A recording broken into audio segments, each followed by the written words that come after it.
Me alegro mucho. Qué bueno que está aquí. Vamos a aprovechar el tiempo, vamos a la palabra de Dios. Romanos capítulo 10. Vamos a continuar con la serie La seguridad de nuestra salvación. Romanos capítulo 10. Hoy vamos a hablar del tema número 6. El tema número 6 se titula El requisito. ¿Cómo se llama el tema? El requisito, ¿verdad? Me imagino que usted entiende a qué se refiere el tema, ¿verdad?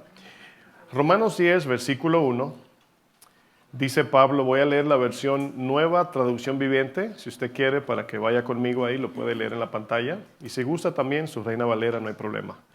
Romanos 10:1 dice, amados hermanos, el profundo deseo de mi corazón, dice Pablo, y mi oración a Dios es que los israelitas lleguen a ser salvos. Es que los judíos encuentren la salvación. Es la oración de Pablo, él mismo siendo judío. Dice, yo sé que ellos tienen un gran entusiasmo por Dios, pero es un fervor mal encausado. Dice, pues no entienden la forma en que Dios hace justas a las personas ante Él. Se niegan a aceptar el modo de Dios y, en cambio, se aferran a su propio modo de hacerse justos ante Él, tratando de cumplir la ley. Sin embargo, Cristo ya cumplió el propósito por el cual se entregó la ley. Como resultado, todos los que creen, creen en Él, son hechos justos a los ojos de Dios. La pregunta con la que quiero comenzar esta enseñanza es, ¿cuál es el requisito de Dios para que podamos ser salvos? ¿Qué es lo que el hombre debe hacer para entrar en el reino de Dios? Yo sé que la respuesta más corta a eso es creer. Pero hoy hay todo un debate en qué significa creer. Y es lo que vamos a estar viendo en esta enseñanza y a través de la serie. Cuando Pablo y Silas fueron apresados por anunciar el evangelio en la ciudad, en Filipos, mejor dicho, ya lo dije en inglés, milagrosamente Dios estremeció la cárcel y de manera que las puertas en la cárcel se abrieron, las cadenas se rompieron. Y fíjense, esa escena en Hechos 16, cuando la cárcel se rompe, estremece el Señor todo y se rompen las cadenas. Si usted nota, hay una referencia directa en lo espiritual hacia nosotros. O sea, cómo Dios, con el poder divino, con su poder eterno, nos hace libres del poder del pecado. Entonces hay una enseñanza detrás del mensaje visible que es, el Señor milagrosamente estremeció la cárcel, se abren las puertas y se rompen las cadenas. Fue lo que hizo con nosotros por medio de Cristo. Pero en esos tiempos, cuando a un carcelero, el encargado de la cárcel, se le entregaban los presos, su responsabilidad era de vida o muerte. Si un preso se le escapaba, lo mataban a él.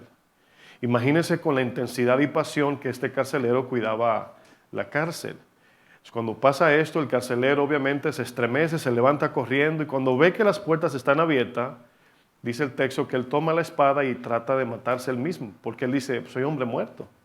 Para que a lo mejor me torture los romanos y me maten, mejor me mato yo. O sea, era un hombre muerto. O sea, él ya sabía que era un hombre muerto. Sin embargo, nosotros también sabíamos que éramos muertos ante Cristo y él se puso en el camino, se antepuso, nos interrumpió y nos vino a salvar. Pero miren lo que dice Hechos 16:27. Hechos 16:27 dice, despertando el carcelero después de este evento, dice, y viendo abiertas las puertas de la cárcel, sacó la espada y se iba a matar, pensando que los presos habían huido. Mas Pablo clamó a gran voz diciendo, tomemos en cuenta que este mismo carcelero abusó de Pablo y Silas, golpeándolo, azotándolo, los maltrató. Prácticamente una persona que ha sido abusada en esta medida y ve que esa persona, ese abusador, por así decir, ese opresor, ese ofensor, se va a quitar la vida, por lo regular el ser humano dice, sí, se lo merece. Sin embargo, Pablo, dice el texto, Pablo clamó a gran voz diciendo, no te hagas ningún mal, pues todos estamos aquí.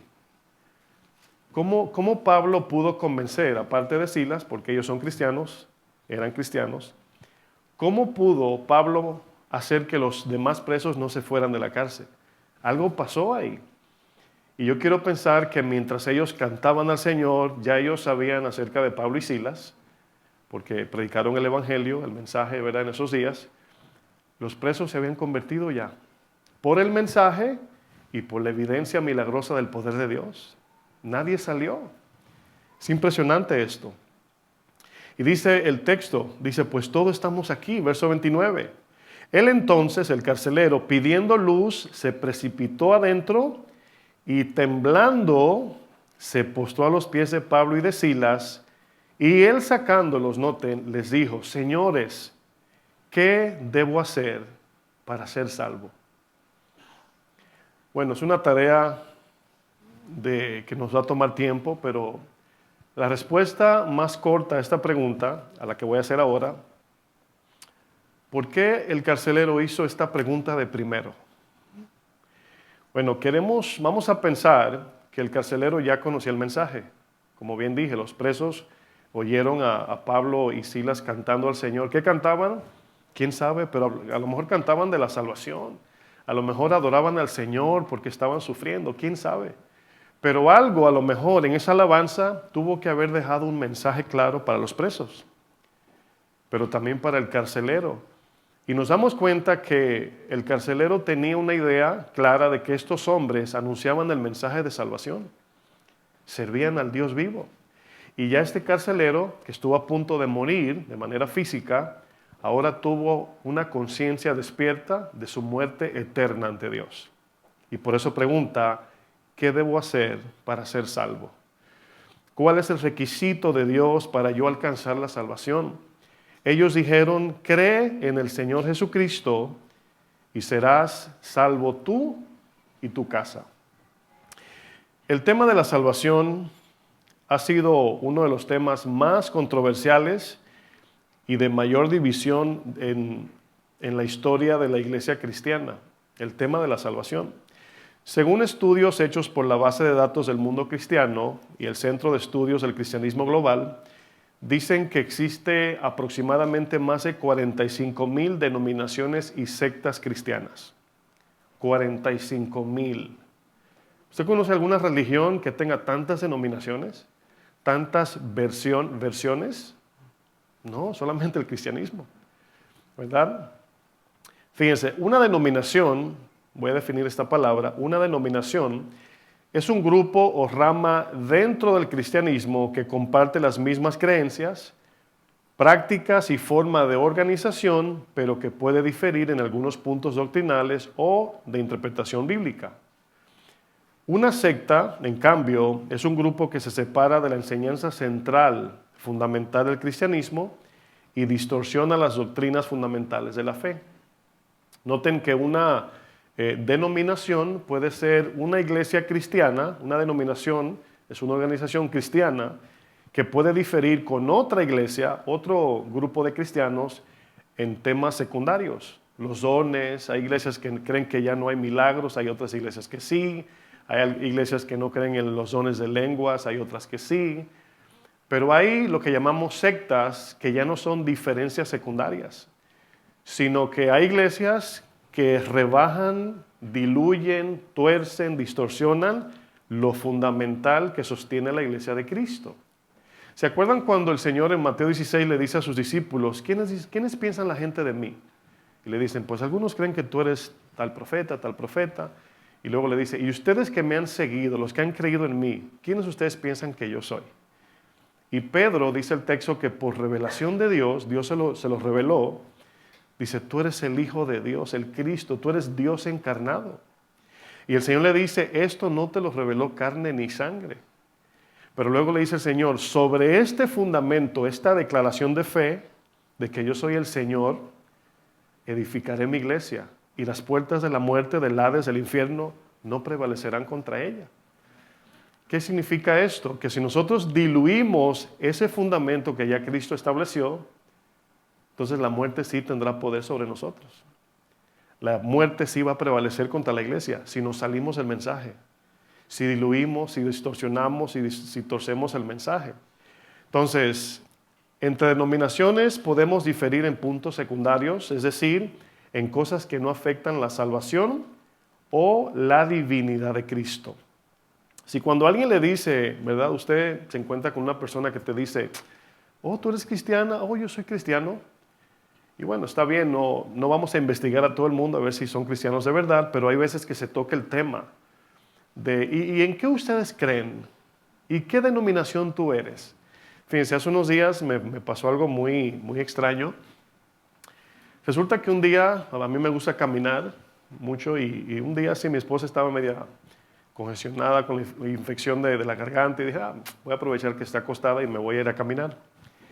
Y fui por ahí, ¿verdad? Y caminé como 100 bloques, ¿verdad? Me fui a caminar en Manhattan por ahí. El punto es que regresando, fue algo muy extraño porque cuando venía caminando, hacía rato que no caminaba tanto, y no estaba cansado, pero dije, voy a tomar el tren, pero era la hora pico. Y me paro ahí en la avenida, la calle 96 por ahí, y entro al tren y el tren está estancado, o sea, no está avanzando, había un problema y me salí a caminar. Llegué hasta la 109. En la 109 llamo un Uber, contacto un Uber, lo llamo, ¿verdad? Por la aplicación. Cuando viene el Uber, resulta que el muchacho tiene alabanzas en su radio del carro. Y le digo, ¿eres cristiano? Le digo yo, para poder conversación. Me dice, sí. Y de seguido me dice, ¿cómo tú sabes que eres salvo? Me pregunta a mí seguido. Ahora, estamos estudiando este tema y tenemos la respuesta bíblica, pero todos sabemos que cuando te hacen una pregunta, yo tengo la tendencia que le pregunto a las personas a qué te refieres con que cómo yo sé. Porque yo le puedo decir, porque sé, porque estoy seguro, porque Cristo me salvó, porque murió en la cruz. Hay 1000 maneras de contestar una verdad, ¿sí o no? Resulta que comenzamos ahí y él me dice, no, porque me dicen una verdad. Porque una persona que no tenga el Espíritu Santo no puede predicar el Evangelio. El mensaje de Dios, le digo, Entonces si yo leo en la pared una calcomanía que dice, Cristo viene pronto, arrepiéntete, y yo creo, ¿esa calcomanía tiene el Espíritu Santo? Y el muchacho, muy sincero, se queda, dice, ¿sabes qué? Tú tienes razón. Resulta que el muchacho es primo mío. Cuando me trae a mi casa, que ya nos estamos ahí, se interesó mucho en la conversación y me dice, oye, pero no te vayas, me dice a mí, dame tu número de teléfono. ¿Y de dónde tú eres? Porque obviamente era dominicano. Y yo le digo, yo soy de Asua. Y me dice, ¿de dónde? Y yo, de Asua. Le digo, yo también soy de Asua. Y le digo, ¿cuál es tu apellido? Y me dice, el Pujols. Mi abuela es Pujols. Y me pongo la mano en la cintura y hasta sentí como escalofrío. Porque cuando dijo que su apellido, inmediatamente su cara se conectó con otro primo mío que es pastor, que es su tío. Terminó siendo primo mío. Pero qué coincidencia que estamos hablando de este tema y comienzo a hablar con él, ¿verdad? Y me hace esa pregunta, ¿cómo tú sabes que eres salvo? Bueno, la conversación se fue por muchas vías, pero hablando con él me di cuenta de cristianos, no solamente no cristianos, gente cristiana que no tienen un concepto básico, sencillo, claro, bíblico de lo que es la salvación. Y cuando él me presentó el mensaje me habló de muchas cosas, de iluminación, que Dios te da una revelación y yo no sé qué, pero el requisito para la salvación es sencillamente creer en lo que Cristo hizo. Así de sencillo, ¿sí o no? Qué tremendo, ¿no? Una mala interpretación de la salvación puede afectar nuestro destino eterno. ¿Sí sabía eso? Si le añadimos o le agregamos a los requisitos de Dios, establecidos por Dios para alcanzar la salvación, esto cambiaría el mensaje por completo y terminaríamos poniendo nuestra esperanza y confianza en algo vacío, en una esperanza completamente vacía. El apóstol Pablo, por ejemplo, enfrentó a algunos cristianos en la iglesia de los Corintios, que allí comenzó a regarse la idea de que la resurrección no existía, fíjense, dentro de la iglesia, por los corintios. Y miren lo que dice 1 Corintios 15, versículo 1. Primera de Corintios 15, verso 1. Este texto de Corintios yo le animo a que cuando usted tenga un tiempo léalo completo, pero detenidamente. Primera de Corintios 15. Yo casi pongo el capítulo completo, pero por temas de tiempo lo resumí. Pero note lo que dice Pablo 1 Corintios 15, 1. Dice, además, os declaro hermanos, es importante cuando el texto dice hermanos porque se está dirigiendo ¿a quién? A cristianos. Dice, el evangelio que os he predicado, el mensaje del evangelio que yo les prediqué, el cual también recibieron, es decir, creyeron, en el cual también perseveráis, es decir, lo están viviendo.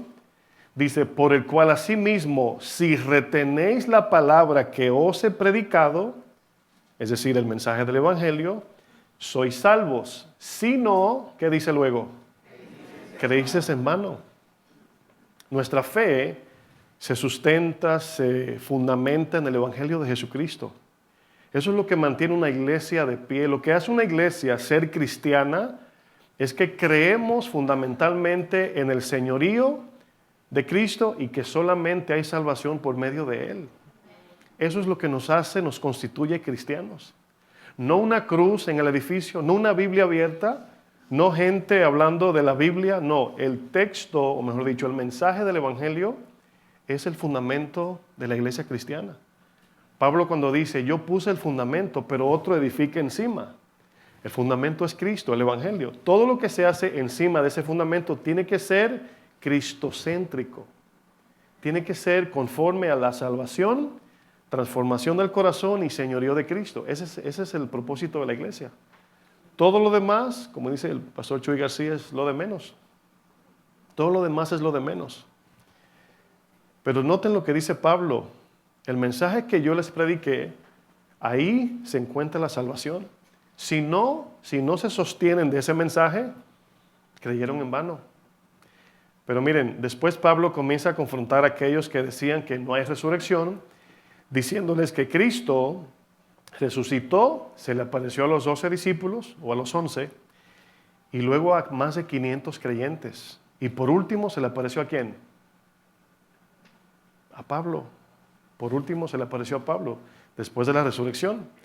En el versículo 12 de 1 Corintios 15, aquí Pablo comienza a hacer, vamos a decir, hincapié en este punto fundamental del Evangelio. 1 Corintios 15, 12, pero si se predica de Cristo, que resucitó de los muertos, ¿cómo dicen algunos entre vosotros que no hay resurrección de muertos? Porque si no hay resurrección de muertos, tampoco Cristo resucitó. Y si Cristo no resucitó, vana es entonces ¿qué? Nuestra predicación, y vana también es nuestra fe. Dice, y somos hallados falsos testigos de Dios, porque hemos testificado de Dios que Él resucitó a Cristo, al que, según algunos dicen, no resucitó, si en verdad los muertos no resucitan. Porque si los muertos no resucitan, tampoco Cristo resucitó, y si Cristo no resucitó, vuestra fe es vana, aún estáis en vuestros pecados, entonces también los que durmieron en Cristo están en el infierno. Eso dice Pablo. Si en esta vida solamente esperamos en Cristo, o sea, solamente significa que Él venga, pero no hay salvación, somos los más dignos de conmiseración de todos los hombres. Qué pena de los cristianos. Creen en esa ilusión. Bueno, Pablo está hablando de manera irónica aquí, ¿no? O de manera sarcástica. Pero noten lo que Pablo está diciendo. Fíjense, cuando se habla de un aspecto de los 3 puntos importantes de la salvación, su nacimiento virginal, su muerte por los pecados y su resurrección, cualquiera de las 3 que se elimine, derriba todo el mensaje. ¿Por qué? Porque Jesús no puede resucitar si primero, ¿qué? No muere. Pero no puede morir si primero no nace. Así de sencillo. Es un solo mensaje, pero se clasifica por características que debemos de abrazar bien. Pablo nos dice que si eliminamos cualquier punto fundamental de la doctrina acerca de la salvación, el mensaje se desintegra por completo y terminamos creyendo en algo vacío y sin fundamento, y nuestra salvación es vana. nuestra fe, mejor dicho, es vana. No creemos en nada. Estamos aquí en la iglesia nada más cumpliendo con algo semanal y al final de la muerte, pues todos vamos al infierno. Eso dice Pablo, si la resurrección no existe. Porque, por ejemplo, si no existe la resurrección, cuando morimos, ¿para qué la salvación si vamos a estar muertos? Pero fíjense cómo en la iglesia se dan este tipo de conflictos. Si le quitamos o alteramos algún aspecto de lo que el Evangelio presenta o representa, distorsionamos el mensaje y ya no tiene el efecto divino del poder de Dios que nos salva por medio de la fe en Cristo. Dios nos ha dejado un solo requisito para adquirir la salvación.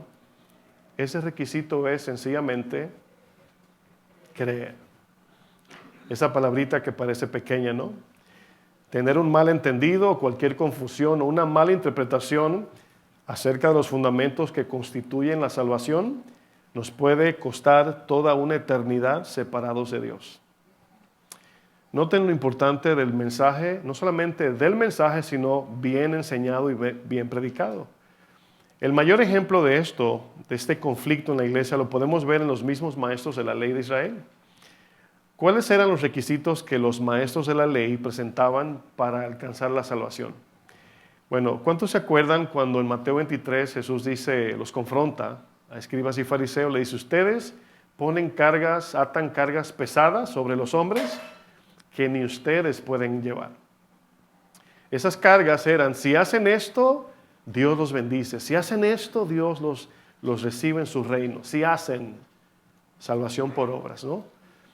Pero vamos a ver nada más 2 puntos de lo que los maestros de la ley demandaban, requerían para la salvación.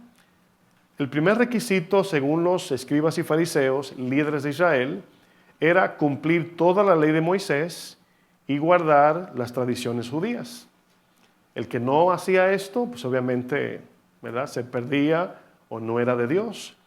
Bueno, ya pudimos ver que nadie en lo absoluto, absolutamente nadie, puede cumplir con la perfecta ley de nuestro Dios. Todos quedamos claros en ese punto. Una de las señales de que Jesús era Dios es precisamente que no hallaron una sola falta en él, porque Jesús es perfecto. Por eso cuando Jesús decía, ok, me están acusando, pero ¿qué hice mal? Díganme qué hice mal, en qué punto pequé, dónde me equivoqué, dónde fallé a Dios, díganme. Y no le podían decir, porque Él era Dios, Él mismo era la ley. Imagínense, la ley no se puede quebrantar a sí misma, ¿verdad? Bueno, Jesús era Dios. Otro requisito que ellos demandaban para alcanzar la salvación era ser descendientes de Abraham. Jesús tuvo enfrentamientos con los escribas y fariseos porque ellos pensaban que la salvación era posible, o sea, no era posible, mejor dicho, por medio de la fe, sino por ser descendientes de Abraham el patriarca. Fíjense qué tremendo. Ellos descansaban sobre la falsa confianza de que eran descendientes de Abraham y según ellos la salvación no era un regalo de Dios recibido por fe, sino algo que Dios le debía al pueblo de Israel porque eran hijos de Abraham. Fíjense qué actitud. Nosotros tenemos la salvación porque somos hijos de Abraham, no que recibimos la salvación como un regalo de Dios. Miren, cuando el ser humano ignora o rechaza el Evangelio, vive bajo esta falsa ilusión de sus propios conceptos de la salvación. Cuando usted va a un funeral, hace el día sábado, creo que fue el día 7, bueno, hace 2 días, o mejor dicho ayer, ¿verdad?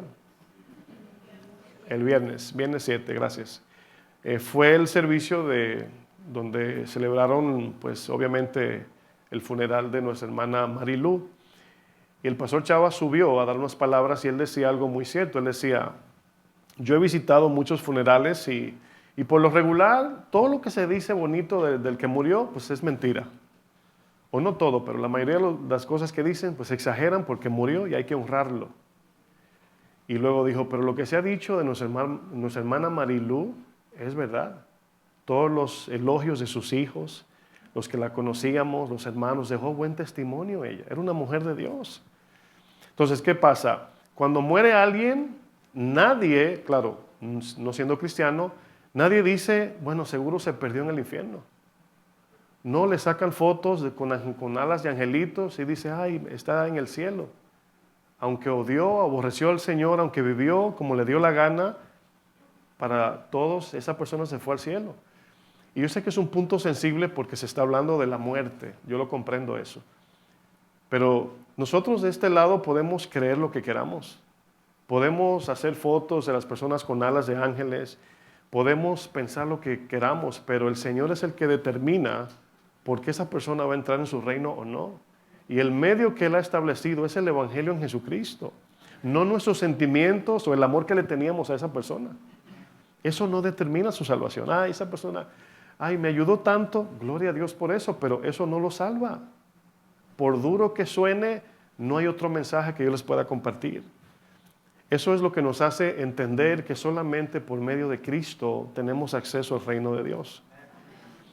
La Biblia derriba todos los argumentos que el mundo presenta como requisitos para la salvación.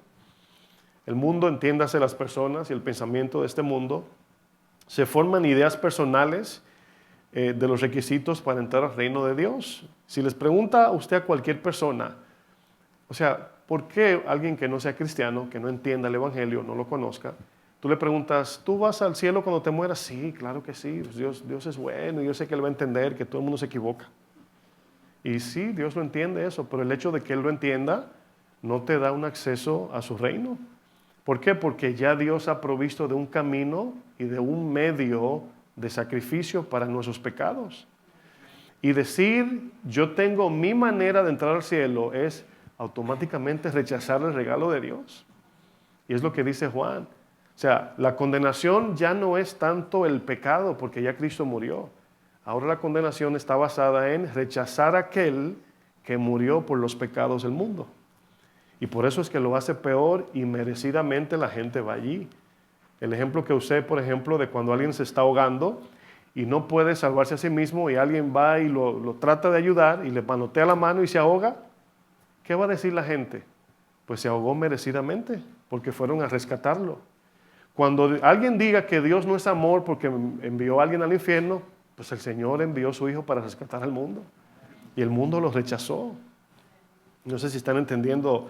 Es algo sencillo, pero yo sé que es duro de recibir. Muchas personas basan sus convicciones de salvación en sentimientos, puntos de vista o muchas veces costumbre. Desde pequeño, ¿verdad? Les enseñan una doctrina de salvación muy católica, o Dios salva a todo el mundo y todo eso. Y uno crece pensando en eso. Y nunca entramos en el temor a Dios y por eso la vida de las personas no cambian. Si no hay temor de Dios, pues no hay cambio de vida. O sea, ¿para qué tengo que portarme bien? Es una buena pregunta. ¿Por qué? ¿Porque la sociedad lo dice?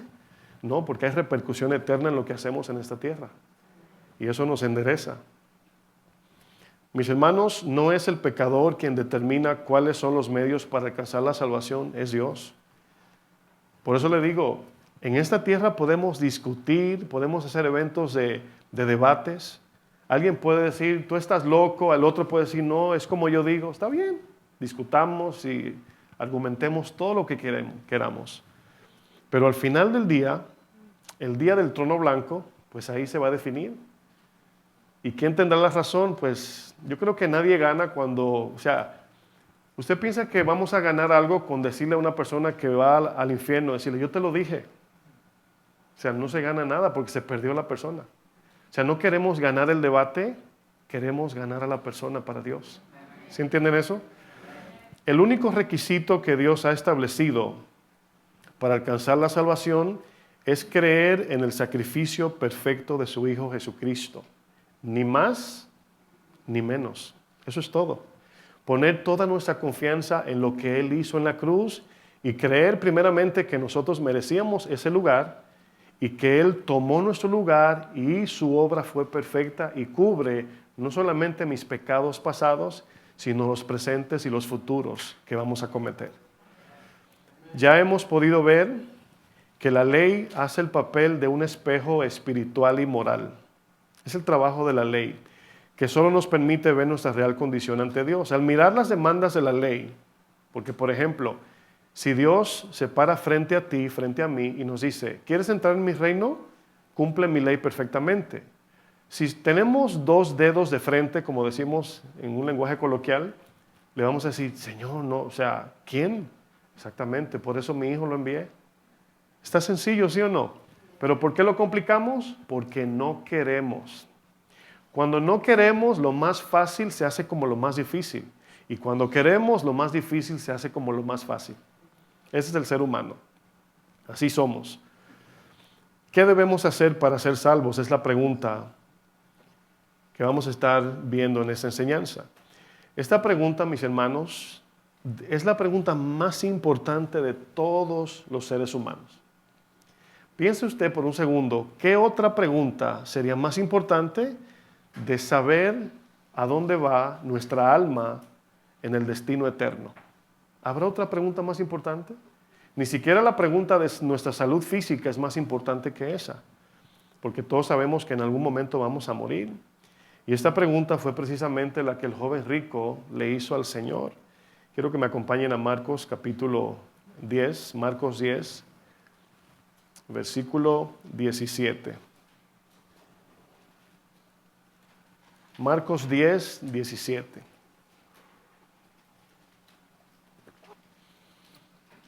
Dice el verso 17. Al salir Jesús para seguir su camino, vino uno corriendo e hincado la rodilla delante de él, le preguntó, Maestro bueno, ¿qué haré para heredar la vida eterna? En otras palabras, ¿cuáles son los requisitos para entrar en el reino de los cielos? La misma pregunta. Jesús le dijo, ¿por qué me llamas bueno? Ninguno hay bueno, solo uno es Dios y está en el cielo.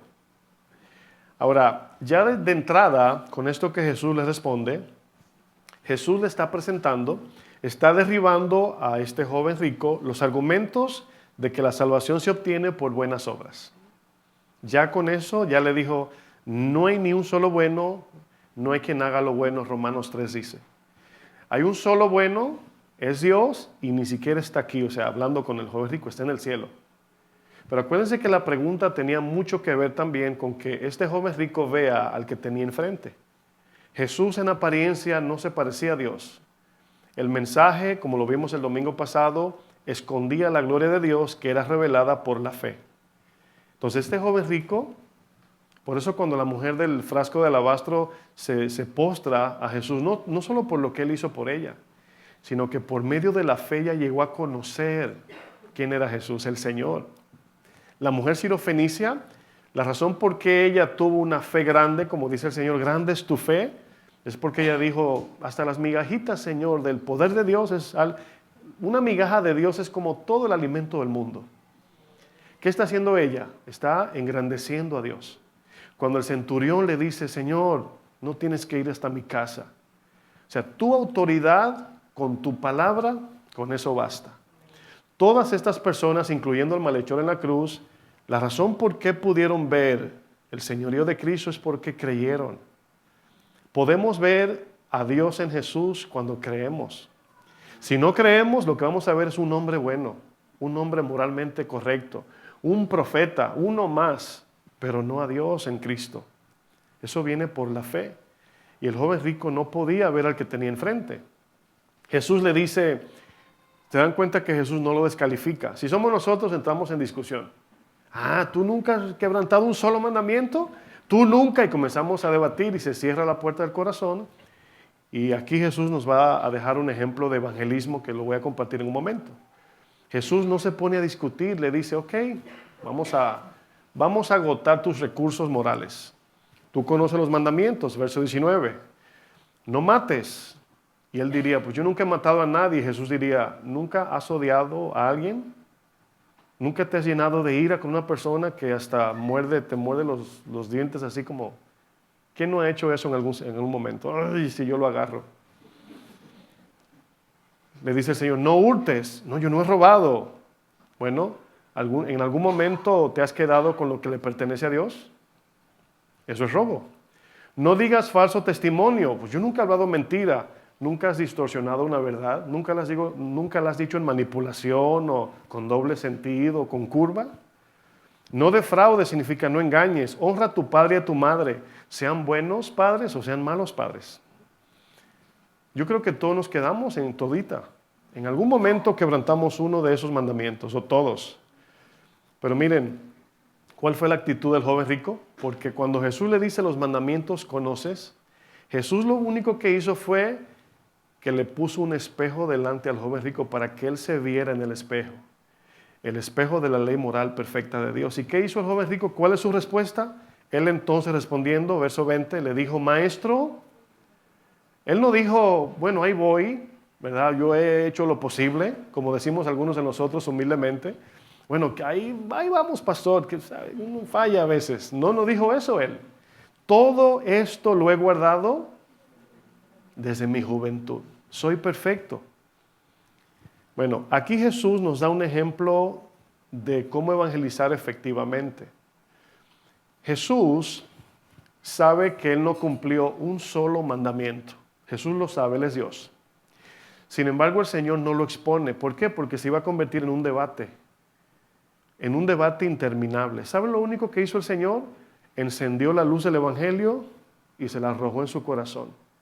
Cuando el Señor enciende la luz del Evangelio, se entiende que cuando le predica el Evangelio, el mismo Evangelio tiene dos efectos: condenación o salvación. El mismo Evangelio expone el corazón. Luego sucede algo extraordinario, porque primero le dice, los mandamientos sabes. El joven rico dice, todos los he cumplido. Pero antes de Jesús llevarlo al punto clave del Evangelio, Jesús hace algo extraordinario. Jesús está a punto de presentarle el Evangelio a este joven rico, pero antes Marcos dice algo que los demás evangelios no registran. En el verso 21 dice, entonces Jesús mirándole, le amó. ¿Qué significa esto? Posiblemente la frase Jesús mirándole le amó nos habla de la misericordia y el amor que Dios tiene sobre los pobres en espíritu que no se pueden salvar a sí mismos. El joven rico está diciendo algo que él piensa que logró al 100% y Jesús lo ve en un 0%. Pero Jesús no le dice cero. Jesús no usa términos negativos con él, sino le sigue presentando el mensaje para que él reflexione. Porque cuando queremos hablar de Dios y comenzamos por el infierno y terminamos después con la salvación, la gente no quiere nada con Dios.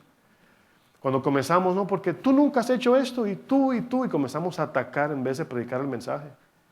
O sea, el mensaje tiene poder solo, no necesita nuestra ayuda, pero hay que presentarlo bien. Amén. El joven rico está frente a Jesús, Jesús lo mira con amor antes, fíjense, antes de presentarle el Evangelio. Yo soy muy curioso, obviamente, el texto no dice, la pregunta es, ¿cómo Marcos pudo percibir el amor de Dios si no fue algo que Jesús dijo? Porque dice el texto, Jesús mirándole le amó. Algo hizo Jesús que Marcos pudo percibir en la ternura, en el rostro, que Marcos no tuvo duda de que lo que Jesús estaba haciendo con este joven era amándolo. Pero ese mismo amor de Dios, si nosotros no lo queremos, también nos deja ir. Y por eso algunos se pierden. La expresión que Jesús le muestra al joven rico es como un niño de 3 años que siente el ruido del vehículo de su padre que llega a la casa porque compró un refrigerador nuevo de 200 libras. Y el padre se sube en la camioneta, en la parte de la cama, y se sube para bajar el refrigerador. Y el niño de 3 años va corriendo, papá, yo puedo, tíramelo. Lanza el refrigerador que yo te ayudo, yo puedo solo, papá. Y el papá desde arriba de la cama lo mira con ternura y le dice, ay, hijo mío, si te dejo caer este refrigerador, tú con 3 añitos, te aplasta. Eso es lo mismo cuando Pedro dijo al Señor, Señor, mi vida doy por ti.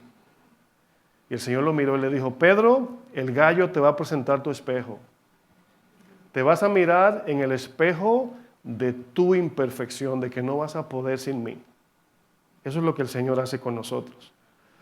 La ley sin gracia y sin misericordia, mis hermanos, nos mata instantáneamente en el primer intento de querer obedecerla de manera perfecta. Es como una guillotina sostenida por una cuerda que depende de nuestra perfección. Esa es la ley. Imagínate que la ley es como una guillotina y la cuerda está sostenida de nuestra perfección. ¿Qué va a pasar? Nos va a cortar. Por eso el ejemplo que vemos en Génesis no es un ejemplo, es literal. El Señor saca a Adán y Eva y deja una espada que se revolvía. Que el que metiera la mano sin gracia y sin fe y sin misericordia de Dios, se la cortaba. Esa es la idea de la justicia.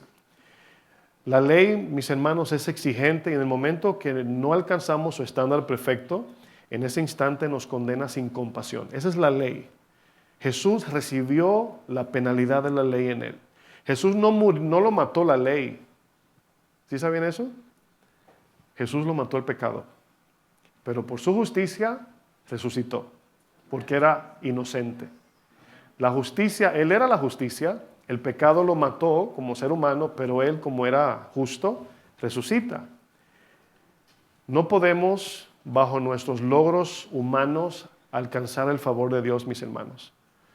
Es el amor incondicional, el favor inmerecido y la misericordia incomparable de Dios lo único que nos puede salvar. Y todo esto se recibe por medio de la fe en Jesucristo.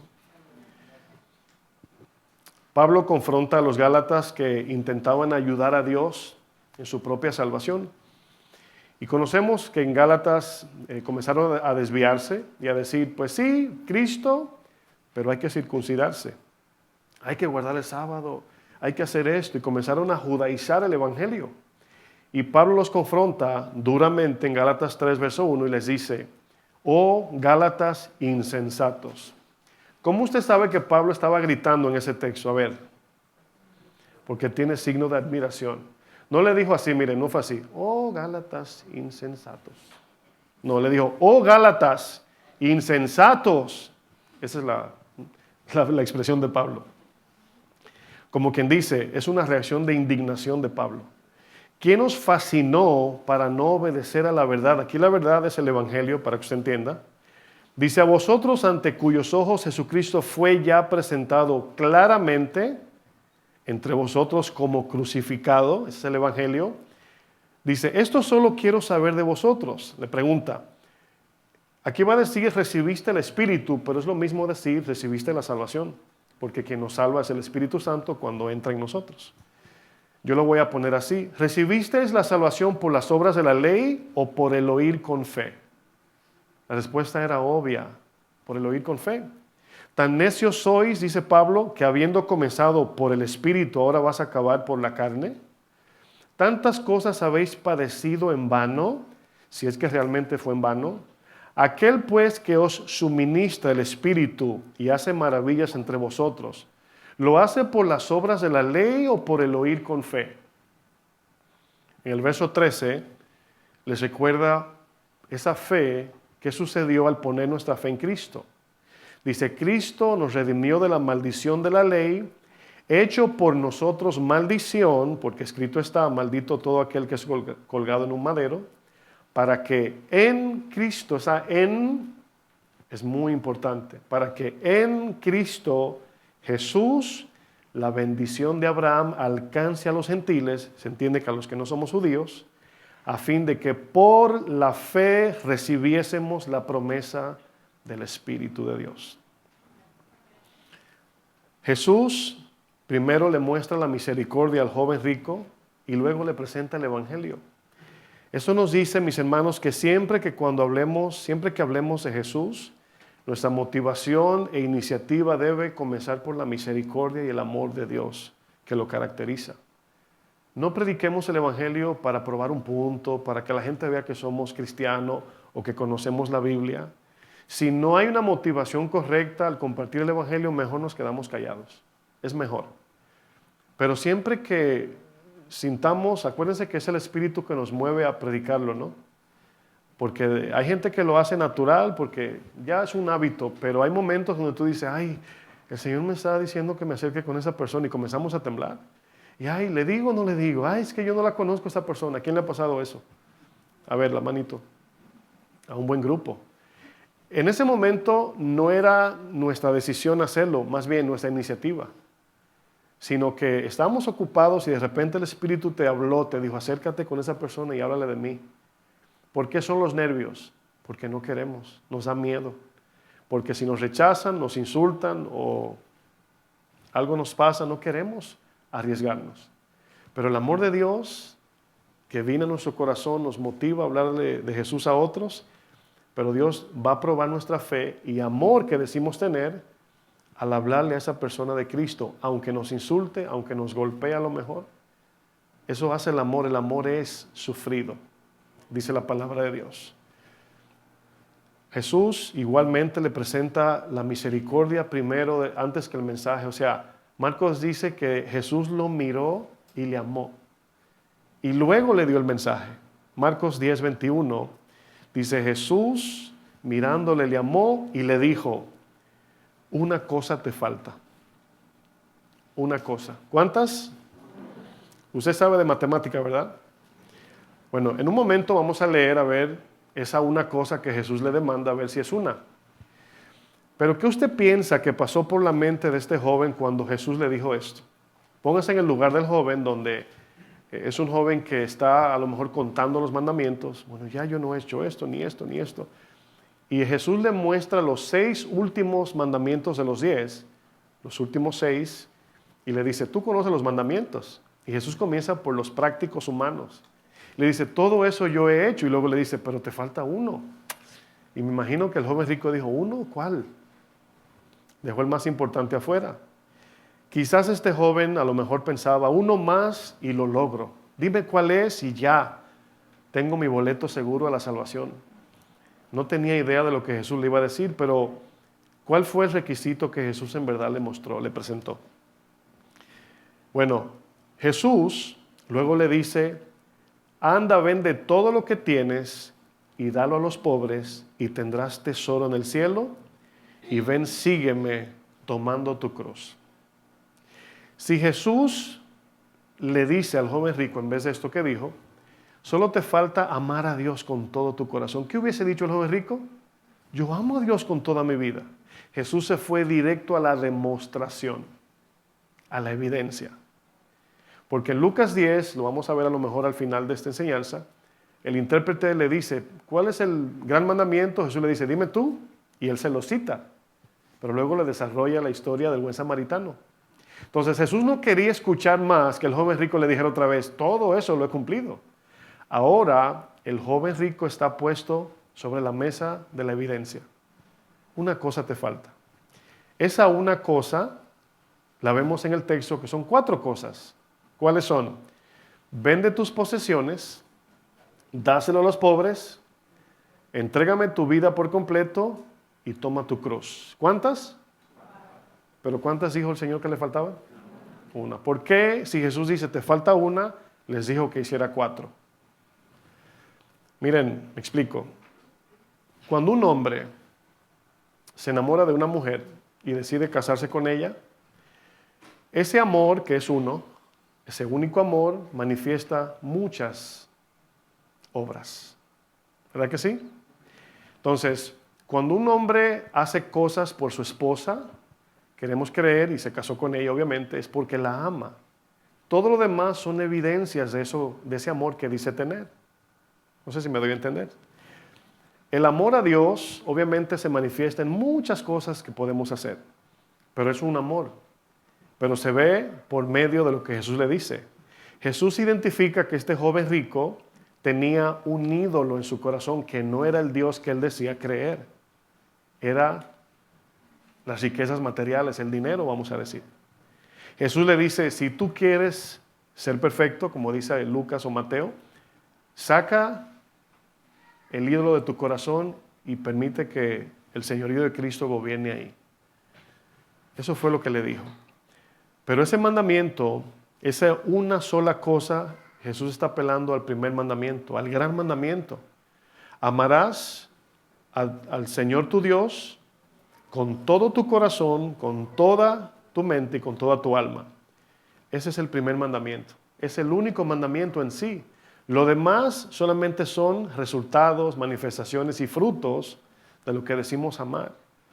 Jesús sabía que este joven guardaba los mandamientos, pero no lo hacía conforme al amor de Dios. Claro que los practicaba, pero quedaba cortísimo. Jesús, dice Marcos en el versículo 21, que mirándole le amó. ¿Y qué nos dice esto? Posiblemente cuando el Señor le va a pedir algo a uno de sus hijos creyentes, es porque primero Dios se lo dio. Si Dios nos pide que le amemos de todo corazón, es porque Él primero nos ha amado de todo corazón. Cuando el texto dice que Jesús mirándole le amó, luego el Señor le pide ese amor que Él le acaba de entregar al joven rico, que se lo devuelva, casi mente. Nosotros le amamos porque Él nos amó primero. Entonces cuando el Señor, obviamente ese amor se iba a responder en fe, al creer en Jesús y rendirse a todo lo demás, en este caso. En la superficie parece que Jesús le está diciendo al joven rico que si él vendía todas sus posesiones y se la daba a los pobres, esta obra de caridad lo metía en el reino de Dios. Parece ser. Pero la verdad es que Jesús lo que le estaba diciendo era que él, porque si en dado caso, eso es lo que desafortunadamente algunas iglesias, denominaciones creen esto, que la obra salvaría al rico si él hacía esto. Entonces, eso significaría, porque aquí es donde tenemos que ver, o sea, una verdad tiene que aplicar en todo siempre y con todos igual. Si la obra de este joven le otorgaba la salvación, entonces solo los ricos iban a ir al cielo. Porque, o sea, los pobres, ¿cómo iban a hacer una obra en esa magnitud del joven rico? No, aquí no era, el punto no era que si él le daba sus posesiones a los pobres, se ganaba la salvación, sino que el Señor quería que él sacara el ídolo de su corazón para que entrara la salvación. Esa es la diferencia. Entonces, el joven rico rechazó el mensaje cuando entendió las condiciones que el Evangelio le demandaba. Es la misma razón por qué la mayoría de las personas dicen, otro día hablaremos de este tema. Yo te aviso. No, yo creo en Dios. Yo creo. Yo me voy a convertir un día.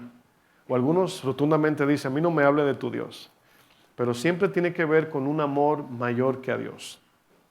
Y aquí el joven rico rechaza el mensaje. ¿Y cómo respondió el joven rico a este mensaje, a este desafío? Dice el verso 22 de Marcos 10, pero él, afligido por esta palabra, se fue triste. ¿Por qué se fue triste? Dice el texto, porque tenía muchas posesiones. Yo le agregaría en su corazón. Noten que el obstáculo que no le permitió al joven rico creer, la aflicción que él sintió, obviamente era porque tenía que rendir aquello que tanto amaba. Ahora, Jesús no le habló del pecado de idolatría a este joven, ¿verdad que no? No entró en ese debate. Bueno, tú amas a tus padres, pero eres un idólatra. O sea, no fue por ahí que Jesús se fue. Le presentó el Evangelio. La idolatría salió ante el mensaje, ante las demandas del mensaje.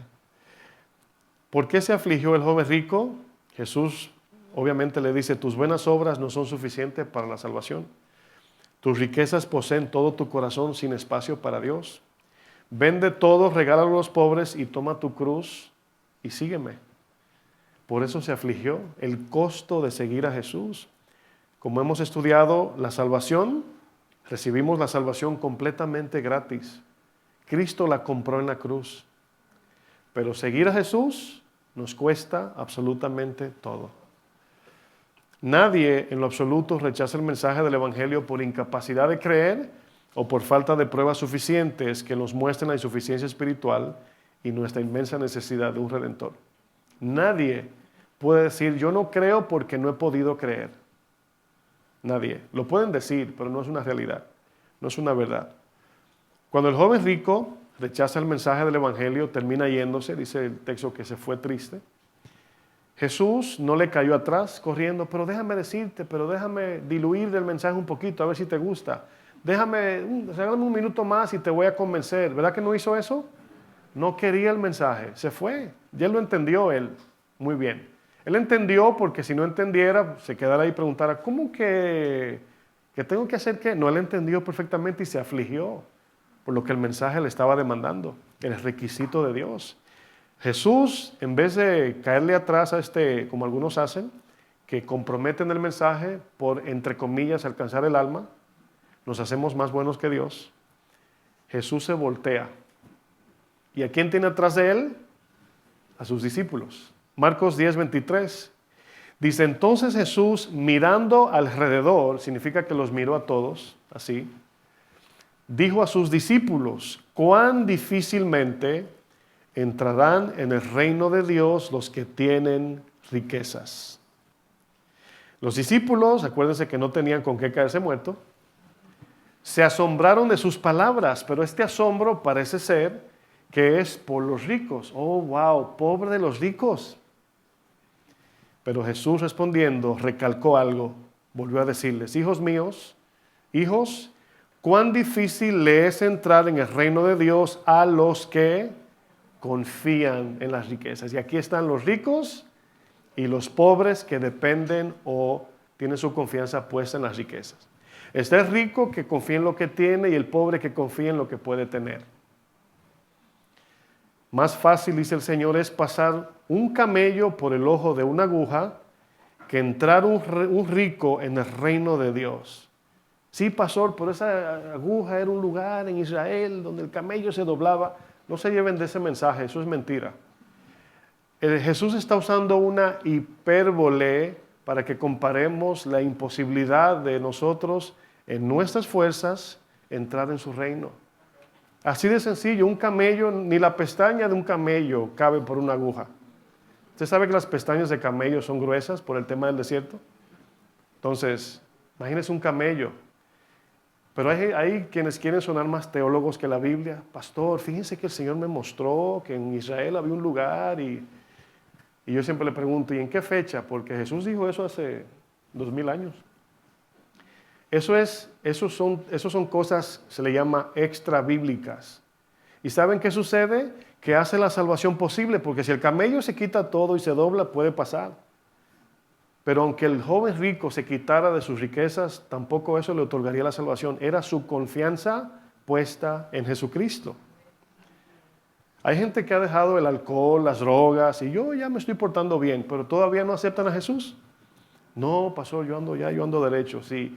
¿Y qué con Jesús? Bueno, el Señor me entiende. Y ahí se quedó el camello.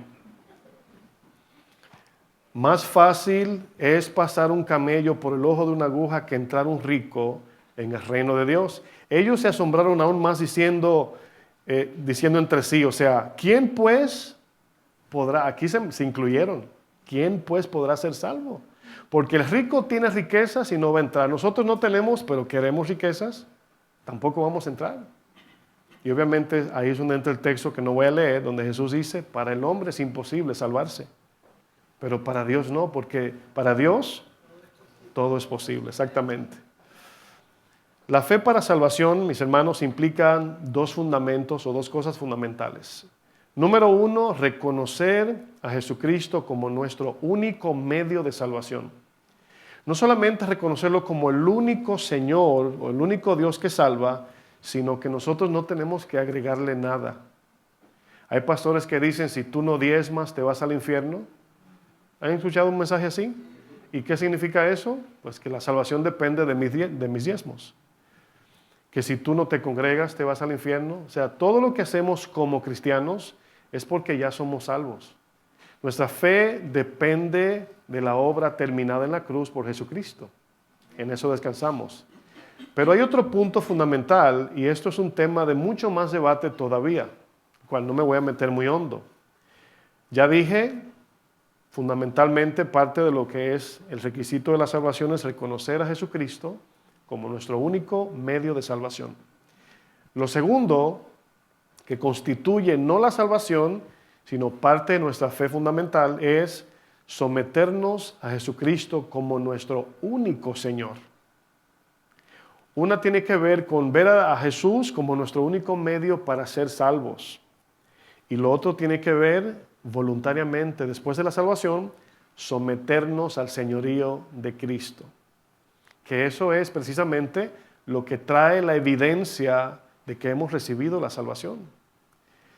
La fe para salvación, mis hermanos, implica creer en la obra de la cruz y como resultado de la fe implica rendir nuestra voluntad al señorío de Cristo. Le voy a decir algo, no me gusta usarme de ejemplo porque lo hago muy subjetivo, pero lo que voy a decir sencillamente es un ejemplo que también la Biblia lo avala. El ser humano no tiene la capacidad de dejar su vida para seguir algo invisible sin beneficios personales. Nadie tiene esa capacidad. Nadie se abandona a sí mismo, se niega a sus deseos para seguir una idea sin ningún beneficio en lo personal. No sé si hasta ahí me están entendiendo. Cuando una persona conoce de Jesús, literalmente cree y recibe la salvación, en ese momento en su interior comienza una revolución solo, sin nadie decirle, tienes que congregarte, tienes que leer tu Biblia. No, no, no. Desde dentro viene esa revolución. Desde dentro comenzamos a luchar. No es la conciencia, es el Espíritu Santo.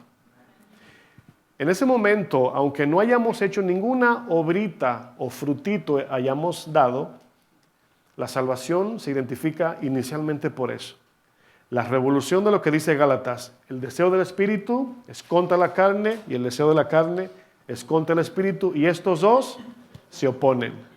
Antes de Cristo no teníamos esa lucha, pecábamos y el único frenito que teníamos era la voz del abuelo, la conciencia, la sociedad, pero hasta ahí. Si la sociedad se descompone, nos vamos con la sociedad, nos descomponemos también. Si el abuelo es un alcahuete, en mi país decimos un apoyador, hacemos lo que sea. Pero el Espíritu Santo no negocia con nadie.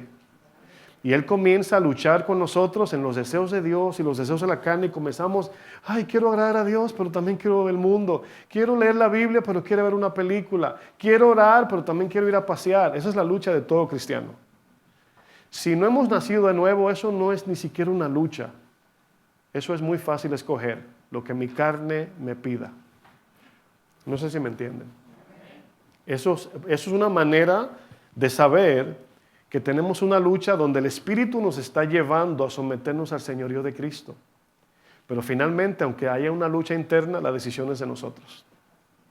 Y por eso es que pueden haber cristianos de muchos años en el Señor, pero viviendo como su propio Señor. Cada quien como su propio Dios. Cristo me salvó, pero yo soy mi Señor. Y eso es un tema de debate porque cuando no hay evidencias de fruto, esa persona y los de afuera siempre van a estar cuestionando tu vida. ¿Y de verdad yo nací de nuevo? ¿Y de verdad fulano es cristiano? Yo no he visto ningún cambio. Bueno, ese es el problema que muchos dicen. Es que si hacemos algo ya es salvación por obras. Bueno, cada quien. Pero miren lo que dice Romanos 10. ¿Cuántos aquí recibieron al Señor de esta manera? Si alguien aquí, estoy haciendo un ejemplo claro, si alguien aquí quiere recibir al Señor, pase adelante y repita esta oración conmigo. ¿Alguien aquí recibió al Señor de esa manera? Levanta tu mano que se vea. Ok. Mayormente en las iglesias se lee este texto, Romanos 10, del 9 al 10. Lo voy a leer. Dice, que si confesares con tu boca que Jesús es el Señor y creyeres en tu corazón que Dios le levantó de los muertos, serás salvo. Ahí están las condiciones, los requisitos. Porque con el corazón se cree para justicia, pero con la boca se confiesa para salvación. Ahora, este texto, porque muchos lo han malinterpretado, han reducido la salvación a una confesión superficial, sin que se vea un efecto espiritual en la persona que confiesa. Me explico. Yo les he comentado que hacer un llamado no es pecado. Yo a veces he hecho llamados, en los 11 años que tengo he hecho llamados así. Si alguien quiere, o sea, más bien a levantarse, levanta tu mano. Lo he hecho muy pocas veces. Porque yo entiendo perfectamente que la palabra es suficiente para nosotros nacer de nuevo. Y siempre yo estoy predicando y evangelizando, siempre. Pero cuando alguien es llamado al frente, hay un componente emocional, el ambiente, que nos hace hacer cosas sin querer.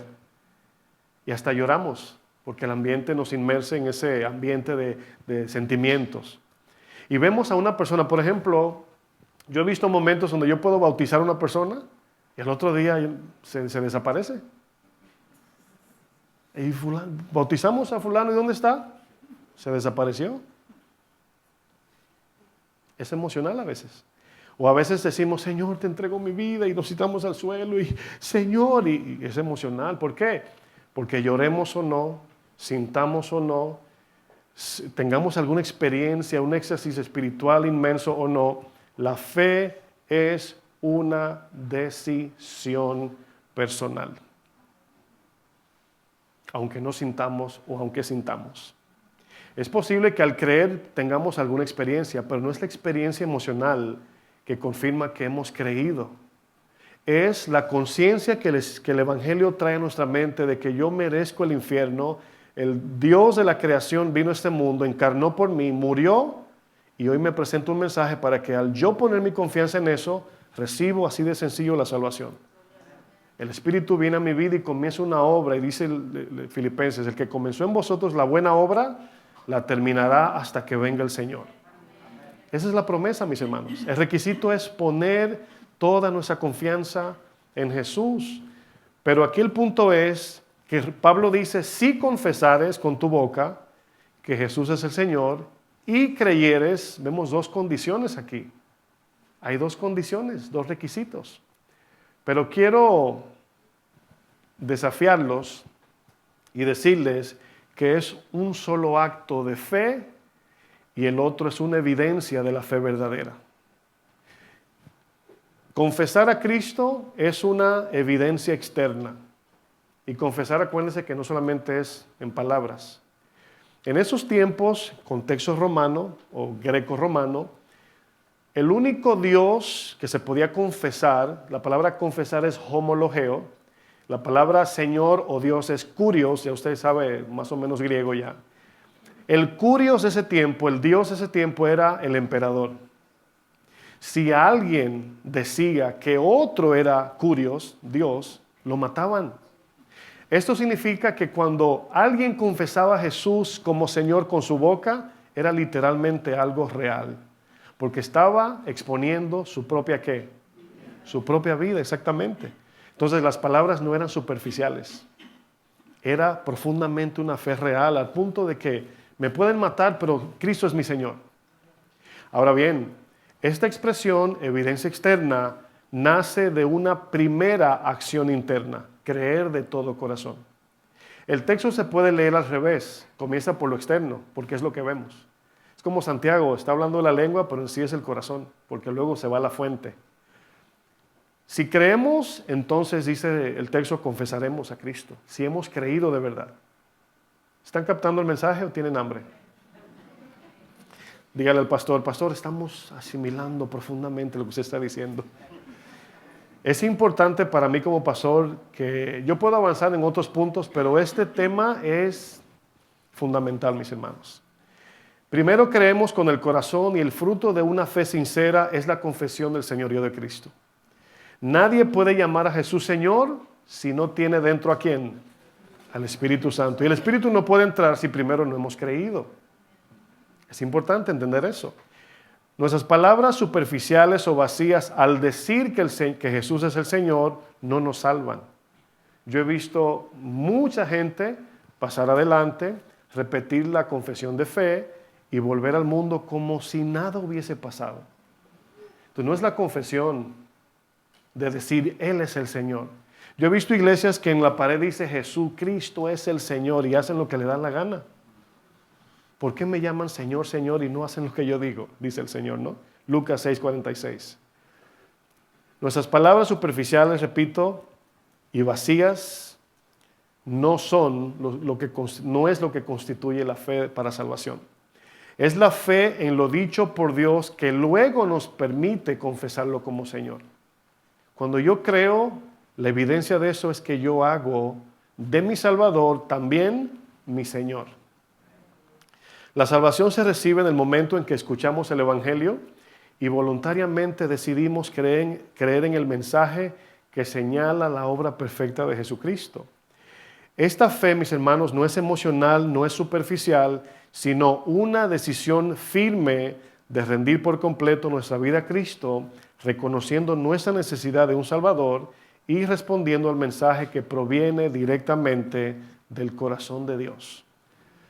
Por esto, el único requisito que Dios demanda para que podamos obtener la salvación, ¿cuál es? Creer en su Hijo Jesucristo. Creer en quién es Él y qué hizo en la cruz. Eso es todo. Ahora, antes de terminar, vamos a si ver que usted toma un trapito mojado, está limpiando y ¿qué hace? O limón, ¿verdad? Le quedan unas gotitas. Vamos a hacerle así a la enseñanza de hoy. Vamos a exprimir un poquito más. Exprimir un poco más. ¿Qué es creer según el apóstol Pablo? Porque ese es otro punto. Pastor, ok, creer, pero ¿qué es creer? Miren, usted ha escuchado algunos aquí, yo sé que tienen memoria de la palabra fe en griego. Algunos saben. No sea tan pistipistis, ¿ok? ¿Pero cuál es? Algunos lo dicen como dudosos. Pistis. Bueno, en griego, escuche bien, es importante esto que voy a definir, muy importante. En griego la palabra fe es pistis, así de fácil. Pero la palabra creer en griego es pisteuo. Por ejemplo, para que usted entienda lo importante de esto, si yo le regalo un carro, ese carro es pistis. Pero si usted lo maneja, ese carro es pisteuo. Entonces, pisteuo es pistis en acción. Entonces, la fe, mis hermanos, es un don de Dios. La fe viene por, ayúdenme, el oír la palabra de Dios. La fe se encuentra en el mensaje. Pero cuando yo creo en el mensaje, se convierte en pisteuo, la fe activa. Yo oigo, creo y la vida de Dios entra en mí. Así de sencillo. Pero el punto central es creer. Y creer tiene que ver con entregar toda nuestra vida en confianza a Jesucristo. Eso es creer. Creer es una acción, no una obra para salvación, porque van a escuchar predicadores que dicen, es que si tú tienes que creer, tú estás aportando a la salvación. No, es muy fácil. Vuelvo al ejemplo del matrimonio. Si una pareja se enamora y se quiere casar, suponiendo el esposo ve a la mujer se enamora de él, ¿el hombre compró el amor? ¿Le compró el amor a ella o ella se enamoró desde su propia iniciativa? Bien fácil. Si el hombre le regala flores, ¿significa que por eso le está comprando el amor? No, esas flores son un resultado del amor. La fe tiene frutos. Muéstrame tu fe sin obras, yo te mostraré mi fe por mis obras. No son obras para salvación, son evidencias de la salvación.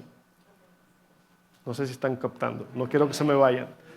Cuando Pablo nos dice que debemos de creer habla de una acción, de una entrega total a Cristo en confianza, porque confiar significa poner nuestra vida en las manos de Dios. Por eso dicen que cuando Abraham obedeció a Dios, su obra le fue contada por justicia, no para salvación, sino que a lo que Dios le dijo, Abraham responde en fe. Entonces, ¿por qué le estoy hablando de este punto tan importante? Por la sencilla razón de que en la Biblia aparecen muchas veces gente que creyeron. Por ejemplo, en Juan 12 dice que los gobernantes creyeron, pero no le confesaron.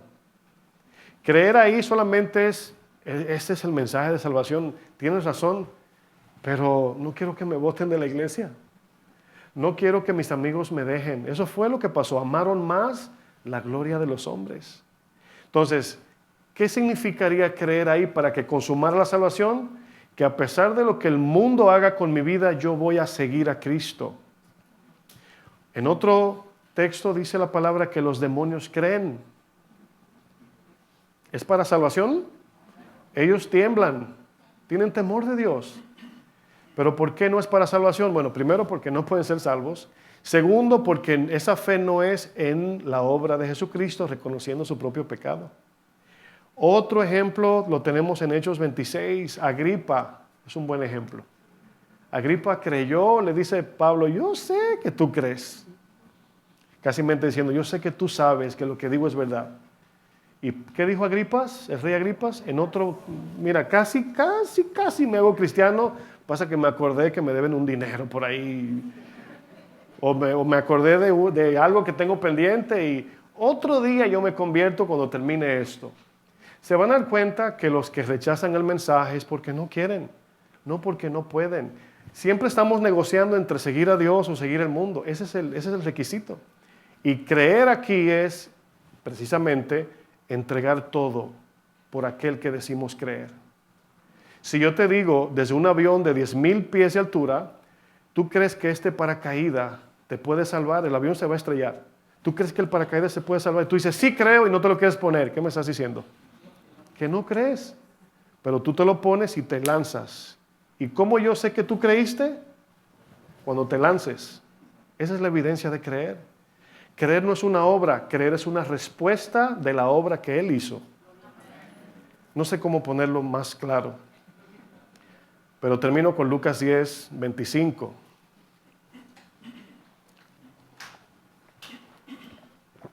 Lo que estoy diciendo en resumen es que nuestra fe debe traer evidencias de que Jesús en verdad es no solamente nuestro Salvador, sino nuestro Señor.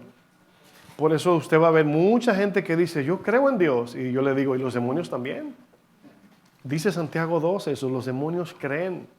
No es un tema de creer en Dios, sino es de confiar en Dios, vivir para Él.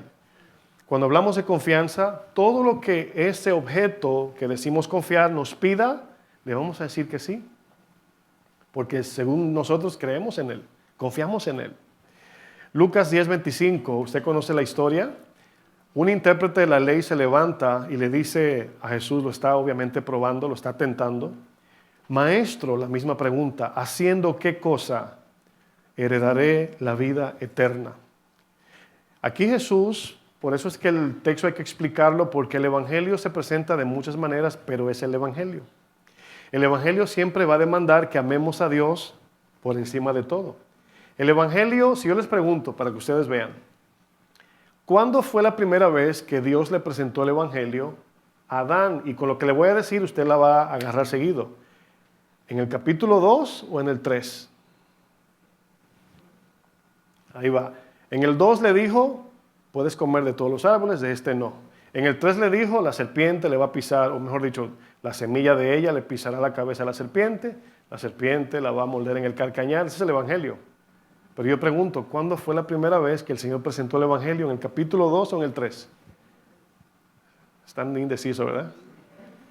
En el 2. En el 2, si no me obedeces morirás. Lo mismo que en el 3, moriste y ahora tienes, lo inverso es salvarlo ahora. Pero el mensaje del Evangelio es amar a Dios sobre todas las cosas. Si amamos a Dios, vamos a hacer lo que Él dice. Si me amas, Juan 15, exactamente. Entonces el Evangelio siempre está colgado de nosotros amar a Dios, de ponerlo a Él por encima de todo.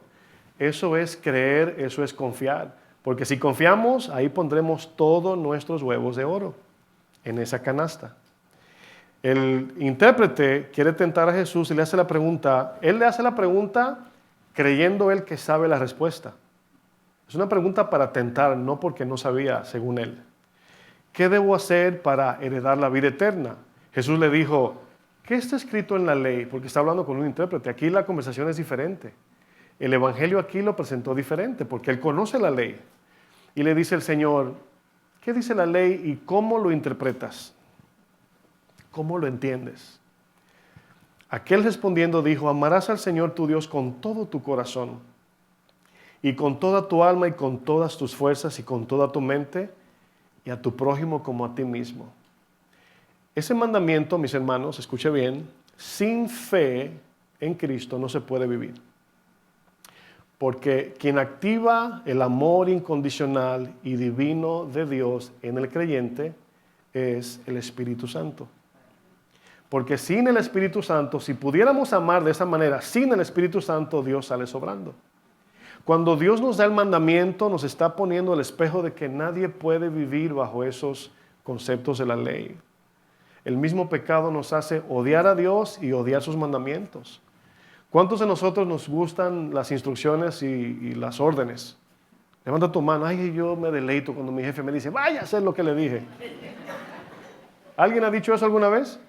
Salimos rojos del trabajo y queriendo buscar otro trabajo. Por naturaleza no nos gusta que nos digan qué hacer. Entonces, cuando confiamos en Cristo, el Espíritu entra. ¿Y sabe lo que hace el Espíritu? Comienza a trabajar en nuestra voluntad. La santificación tiene que ver con vivir para Dios. No vivir ahora para mí. Antes vivíamos, ay yo quiero esto y para mí eso y todo yo. ¿Sabe lo que hace eso? Nos deprime. ¿Por qué? Porque el centro y la fuente de mi vida, ¿quién es? Yo. Y un vaso vacío tratando de llenarse, ¿qué sucede? Se deprime. Eso es lo que sucede, pero cuando Cristo entra, entonces podemos hacer lo que Jesús le está diciendo. Ama a Dios sobre todas las cosas. Y luego el Señor le dice, bien has respondido, igual que el joven rico. Muy bien, en teoría sacaste 100. Pero luego le dice, haz esto y vivirás. El mandamiento de Jesús aquí no es que vaya y lo cumpla para que encuentre la salvación. Es que cuando se dé cuenta que no puede, la misma imperfección lo va a mandar a buscar ayuda en Jesús y Jesús lo va a salvar. La ley, repito, es el espejo que nos recuerda que estamos muertos espirituales ante Dios. Esa es la idea. El único requisito que Dios nos pide, creer de todo corazón en Jesucristo. Y todo lo demás será añadido, exactamente. Después de la fe, cuando el Espíritu entre, todo lo que antes no podíamos hacer, comenzamos a desarrollarlo poco a poco. ¿Cuántos dicen amén y gloria a Dios? Póngase de pie, por favor.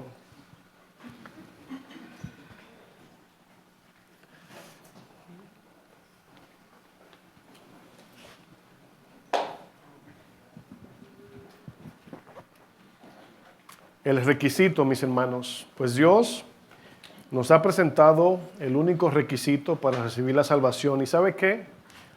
Cuando yo medito en lo sencillo, fíjense, Cristo, escuche bien antes de terminar, Cristo hizo una obra inmensamente imposible para el ser humano. Lo que Él cargó en la cruz es inexplicable. Él hizo lo más difícil. Y a nosotros nos dejó lo más fácil, creer.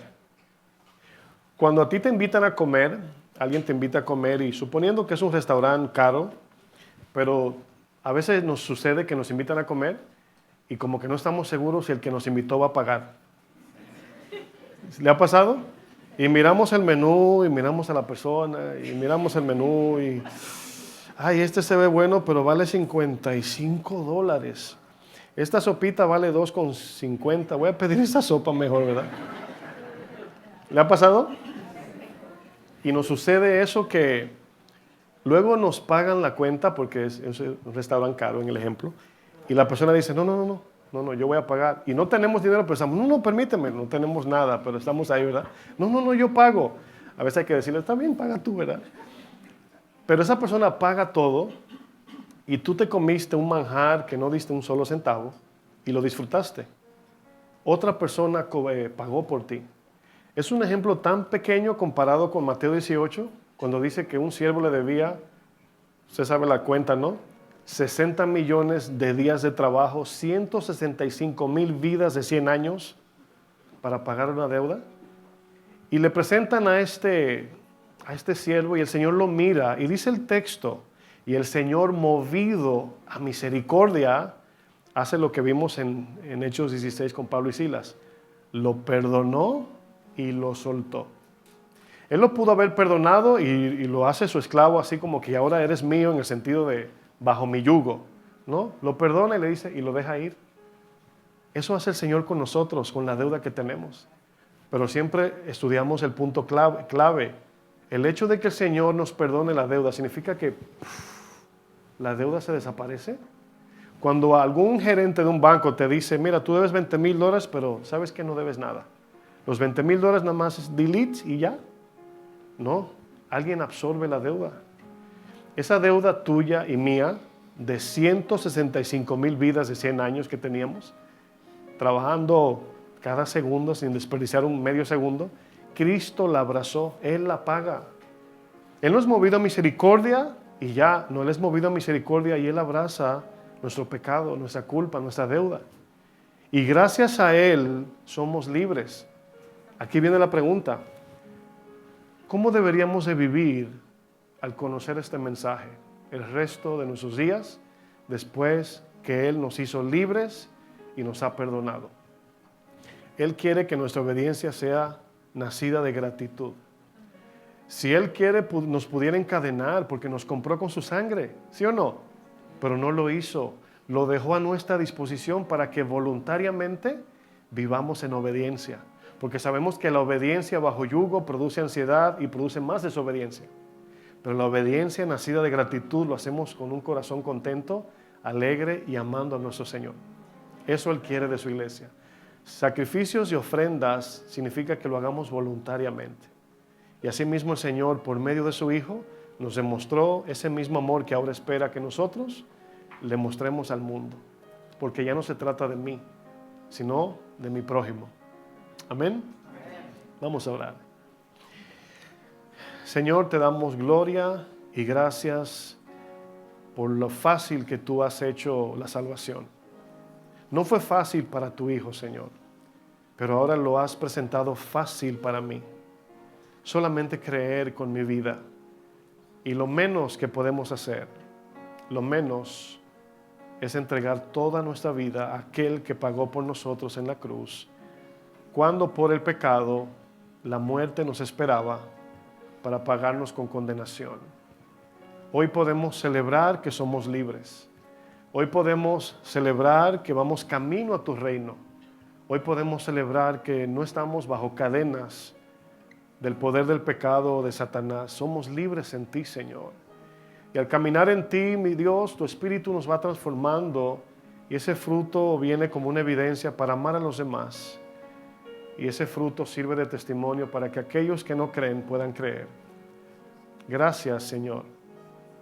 Gracias. Y yo sé que al decir gracias solamente son palabras, pero igualmente gracias, damos frutos de labios, decimos gracias, Señor. Gracias por la obra perfecta en la cruz que hoy me hace libre en Cristo Jesús. Amén. Gloria a Dios.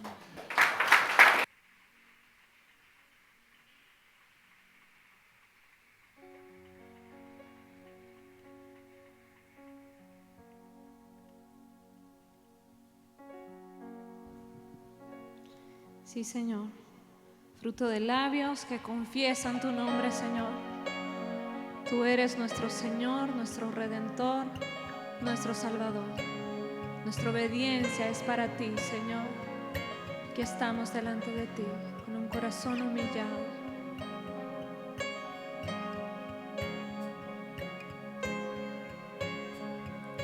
Santo eres, Señor. Nada se compara a ti, mi libertador. Eres el principio y el fin, mi redentor. Fuiste a la cruz por mí, tan sublime amor derramaste sobre mí. Vamos, iglesia, digamos: hacer tu voluntad es mi mayor anhelo. Hacer tu voluntad es mi mayor anhelo. Porque tú quieres un corazón humillado, mi obediencia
todos a una voz, iglesia, digamos, porque tú quieres, Señor, un corazón humillado.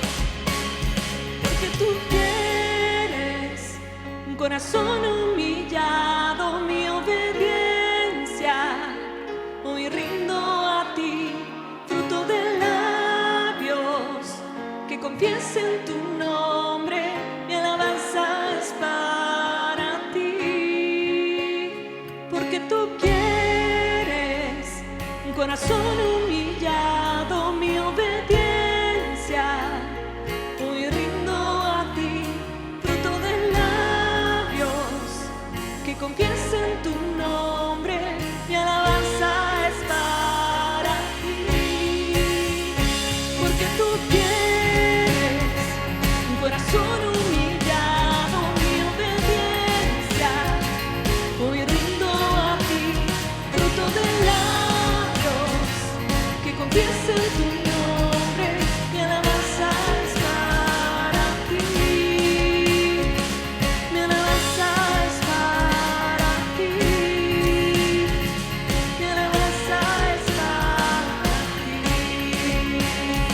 De tu salvación, Señor, cantaremos. De tu salvación, Señor, anunciaremos. Oh, Señor mío,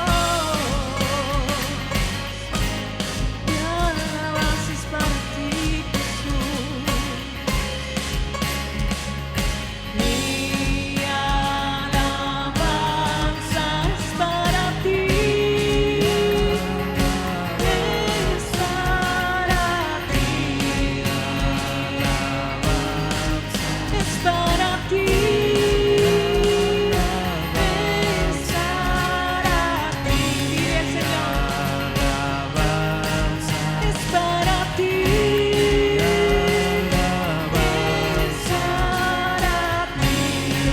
Jesús. Es para ti,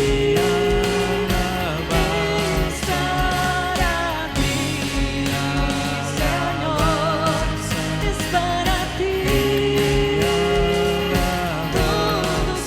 todos para ti, Señor, es para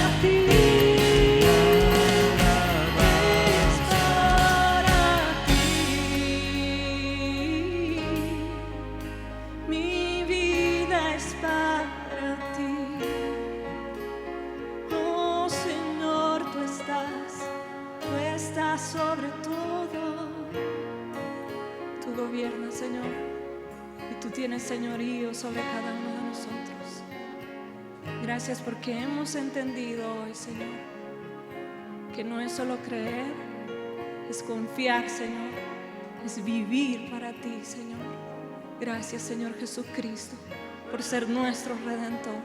Te adoramos, Señor, y con nuestros aplausos exaltamos tu nombre santo y poderoso, Señor. Bendito seas tú, Señor Jesucristo.